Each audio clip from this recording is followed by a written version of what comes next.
అనవసరంగా పదే పదే చేతగాని మాజీ ఎమ్మెల్యే చెప్పిన మాటలు నువ్వు కూడా విని నువ్వు కూడా పేపర్లు తీసుకొని చదవడం అది కరెక్ట్ కాదు. ఇక్కడ ఏం జరిగిందనేది ఒక్కసారి తెలుసుకోవాలని కూడా చెప్తున్నాం.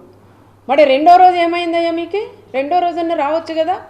ఎక్కడో అక్కడెక్కడో సముద్రంతో తీసుకుపోయాడంట. అక్కడ తీసుకొని పోయి మేము 10:30, 11 అయితేనే లేదు నేను ఎలక్షన్ బాయ్కాట్ చేశాను అని. నీ చేతగాని తనం కదా అది. ఒక మహిళ 4 సార్లు 3 సార్లు ఓడిపోయినాడు ఆయన. ఆ చేతగాని దద్దమ్మ ఈరోజు ఎంపీటీసీ ఎలక్షన్లో సునీతమ్మ అడ్డుకుంటుందంటావు. ఒక ఆడ మనిషి చేతలో నువ్వు అడ్డుకుంటున్నారంటే నీ పక్కన కూర్చుండే నీ మాజీ ఎమ్మెల్యేలు కూడా నవ్వే పరిస్థితి కూడా ఏర్పడుతుంది. చేతగాని మాజీ ఎమ్మెల్యేలు కూడా ఈరోజు ఎంపీటీసీలను తీసుకొని పోయి వాళ్ళు ప్రమాణ స్వీకారం చేయించుకున్నారు.